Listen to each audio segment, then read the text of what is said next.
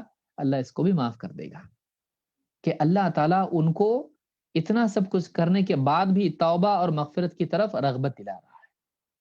اللہ کی رحمت اور سخاوت کا کیا معاملہ، آپ غور کریں۔ امام ابن کثیر نے اس کو ذکر کیا ہے۔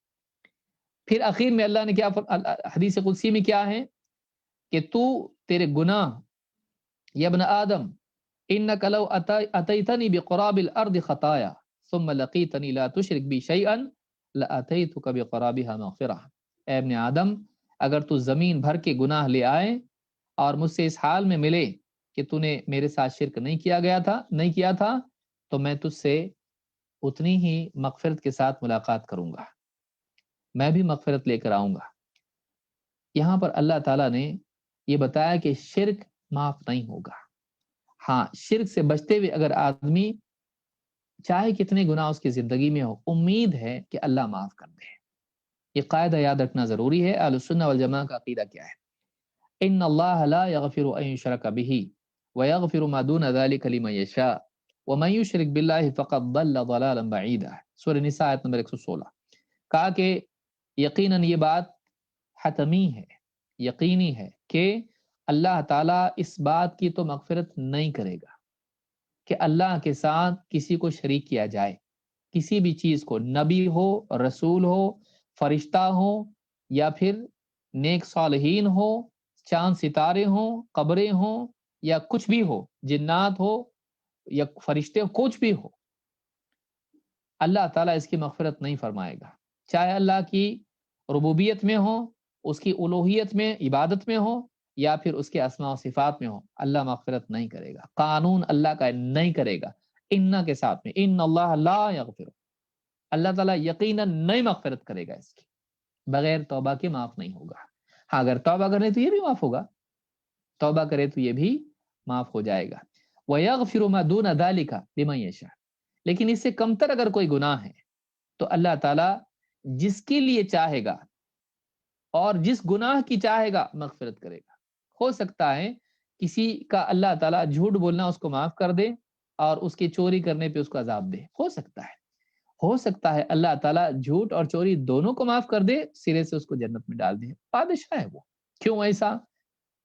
تو اللہ تعالیٰ رب العالمین ہے، وہ جو چاہے، جس گناہ کی چاہے گا، اس کو معاف کر دیا، اس کو معاف نہ کرے۔ یہ آدمی جھوٹ بولتا تھا، اس کو سزا ملی، اور وہ آدمی جھوٹ بولتا تھا، اس کو معاف کر دیا۔ جس کو چاہے معاف کر دے۔ اللہ تعالیٰ حکمت والا ہے، عدل والا ہے، وہ اپنی حکمت کی بنیاد پر، اپنے علم اور اپنے عدل کی بنیاد پر جس کو چاہے گا معاف کرے گا، جس کو چاہے گا سزا دے گا۔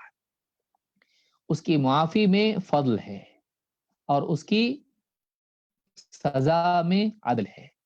وہ ظلم سے سزا نہیں دیتا ہے، اور وہ جب انعام دیتا ہے، معاف کرتا ہے، تو بندے کو اپنی طرف سے بڑھا کے ہی کرتا ہے۔